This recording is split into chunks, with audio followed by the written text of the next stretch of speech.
As you may imagine, opening up every month's selection for Katie's Book Club always makes me feel like a kid on Christmas morning. December's read did that and then some. This heartwarming holiday novel turned out to be A Wish for Winter by Viola Shipman. Now this is the story of 40-year-old Susan Norcross. She lost her parents when she was young, and Susan believes that it is her destiny to meet and marry a man dressed as Santa Claus, because that's what her mother did, and that is what her grandmother did. But I don't want to say too much because I want you to hear the story from the words of our author, Wade Rouse, or of course you go under the pen name Viola Shipman. Hey Wade, how you doing? Good, how are you? Oh, it's so great to have you here today. I'm so excited to talk to you. So we got to ask the obvious question first here. Your pen name, Viola Shipman, how did that happen? Tell us all everything.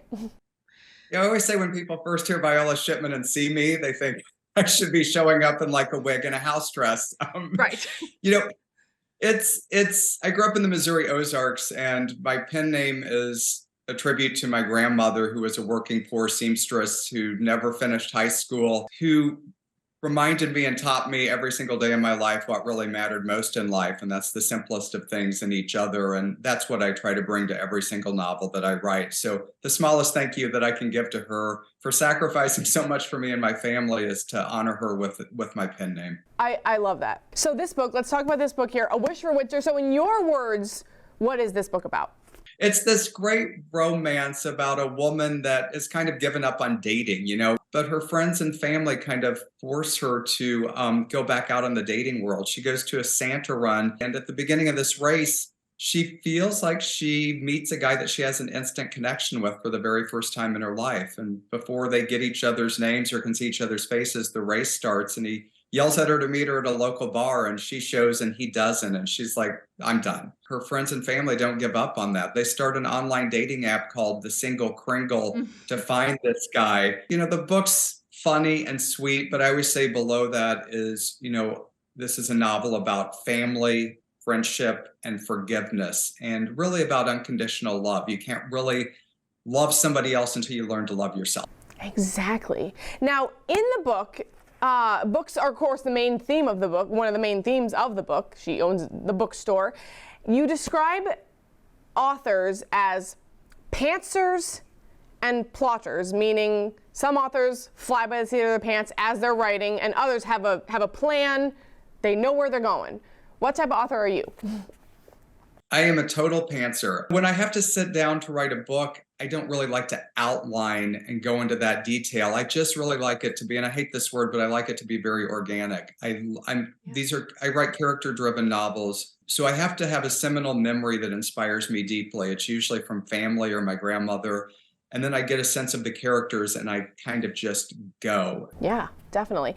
You ask a number of questions, like Susan's asking questions of herself throughout the book. She's doing a lot of exploration and she's thinking about life. One of the questions that she asks, or it's asked in the book, is why do adults make all the easy stuff hard?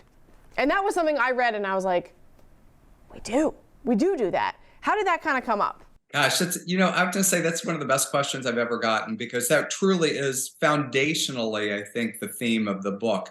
We grow up as kids and we believe that anything is possible. We remember as a kid, we would be like, oh my gosh, I'm going to be an astronaut. We believe in Santa Claus. We believe in the magic and spirit of Christmas, and we grow up, sometimes much too quickly. I lost my brother when I was very young. And so childhood get turned on its ear very quickly, and you become an adult.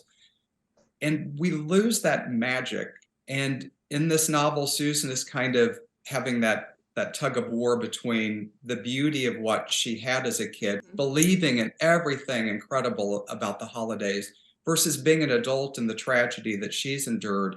And just being an adult can stink sometimes. Yes. And so to me, that's really the foundational element of the entire novel, is how can we recapture that magic of being a kid again? I truly believe when we do, like I did becoming an author and like Susan does in this book, then all of the dominoes begin to fall. and we begin to see ourselves in a new light, and we begin to open our heart. And speaking of magic, I don't think there's any place that sounds more magical than Petoskey, Michigan.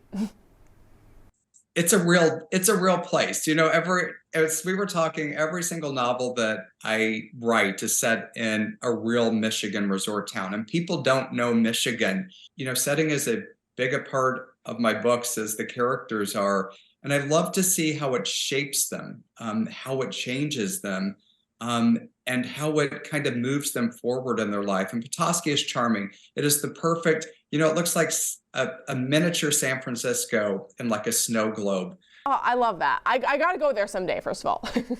You need to go. You will be charmed. I can't wait. And then before I let you go, what else, anything else you're working on? I'm sure you're a busy guy. Yeah, the next novel is called Famous in a Small Town, and it's out in June. It's really about how you meet someone in your life that you never thought you might like that ends up changing your entire life. Then I'm working on my next Christmas novel. Oh, can't wait. I have to read that one in June, and then next Christmas I'll be ready. You'll love it.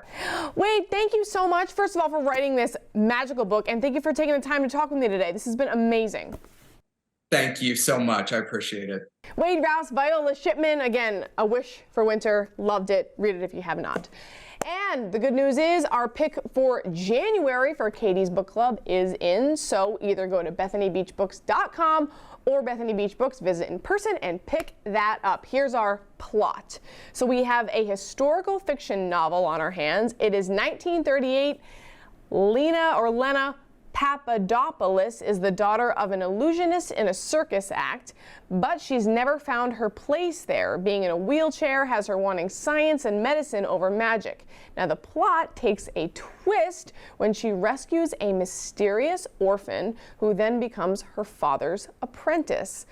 But then her father and her friend are arrested and contracted to perform in a model town set up for the Jews by the Nazis. She is then forced to confront her doubts and believe in herself. Sounds like there's a lot going on in this one, so let's read it together. Get it today.